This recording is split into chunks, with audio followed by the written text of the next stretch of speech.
Est-ce qu'on ne traite pas les Français comme des enfants, Julie Garnier, clairement? Alors c'est vrai que les Français ont, semble-t-il, appris leur leçon, 800 000 vaccinations aujourd'hui. Je crois que le gouvernement est toujours en guerre, mais c'est surtout hier, il a fait une déclaration de guerre sociale. Parce que dans les 3 grandes mesures, on va dire, qui ont été annoncées hier, à savoir le pass sanitaire, mais il y a aussi la réforme aux retraites, chômage, et aussi l'absence de mesures envers les profiteurs de guerre, on voit bien à qui Emmanuel Macron demande des comptes en premier.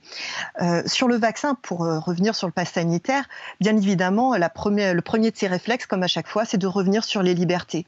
Et à aucun moment, il n'a vraiment fait ce travail de pédagogie, comme on l'a vu en Espagne, par exemple, où chaque personne est appelée pour prendre un rendez-vous, où alors aucune réflexion n'a été faite non plus sur les ruptures du système de santé. Non, il revient encore et toujours à son jouet préféré, à savoir la répression, les amendes ou encore l'intimidation. Alors même que l'OMS, il faut le rappeler, n'est pas du tout favorable à une obligation de la vaccination, lui s'y prête.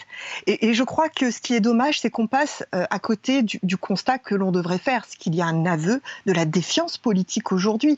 Aujourd'hui, c'est la méthode qu'il faut critiquer. Il parlait de transparence, vous l'avez dit dans votre reportage, mais où est la transparence des lobbies aujourd'hui? Elle est toujours absente. Il faudrait aussi qu'on parle encore de la levée des brevets, puisque nous avons une crise mondiale, nous savons qu'il ne pourra y avoir qu'une réponse mondiale. Or, la levée des brevets, qui justement est la meilleure réponse à ça, eh bien, c'est toujours pas à l'ordre du jour.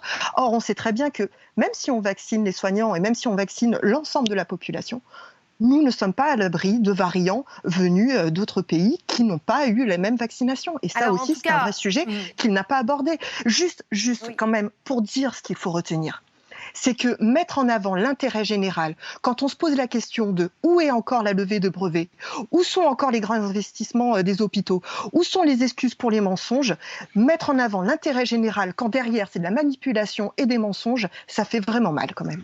Quelques petites précisions ce soir, apparemment encore des évolutions, puisque Olivier Véran vient d'annoncer que le pass sanitaire 12-17 ans s'appliquera à compter du 30 août finalement, et pas début août, et que le schéma de vaccination sera considéré en France comme complet une semaine seulement après la seconde dose, plutôt que 2 actuellement. On voit quelques petites modifications. Julie Garnier, ça montre quoi? Une certaine ouverture d'esprit du gouvernement qui écoute les Français en colère? Je crois que ça démontre surtout que les décisions sont prises, on va dire, à l'aveugle. Malheureusement, il faut quand même rappeler la façon dont a été faite cette annonce, c'est-à-dire qu'elle a été faite de manière solitaire, encore une fois. Il n'y a pas eu de Conseil des ministres, il n'y a pas eu encore de débat au Parlement. Nous avons tous été devant notre télévision à apprendre voilà, ce qui allait se passer, et le service après-vente des jours d'après allait un petit peu étayer les unes ou revenir sur certaines dispositions. C'est comme ça à chaque fois, c'est comme ça depuis le début de la crise, et honnêtement, ça en devient lassant à minima, mais en tout cas énervant pour d'autres. Et je crois qu'aujourd'hui, ce dont on a besoin, c'est justement, comme l'avait dit le gouvernement, mais à croire que les paroles ne coûtent pas cher, c'est de transparence et de démocratie et de participation. Or, voilà, c'est tout l'inverse à chaque fois qui se passe. C'est toujours des décisions qui sont unilatérales et qui sont contraignantes, toujours avec les mêmes et jamais avec les autres. Et je redis, mais toujours annoncer aujourd'hui que les profiteurs de crise sont toujours astreints du moindre effort, c'est tout bonnement insupportable.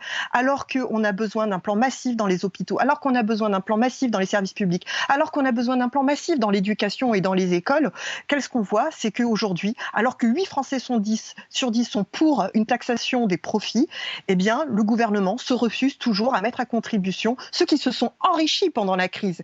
Pas seulement ont préservé leur patrimoine, mais se sont même enrichis. Les 500 familles les plus riches ont vu leur fortune progresser de 30% cette année. 30%. Et en 4 ans, ça a presque doublé. Qu'est-ce qu'on attend pour mettre à contribution justement l'ensemble du pays et arrêter de faire porter la crise uniquement sur les épaules des travailleurs et toujours les mêmes? C'est un peu ça aussi qui est agaçant à la longue.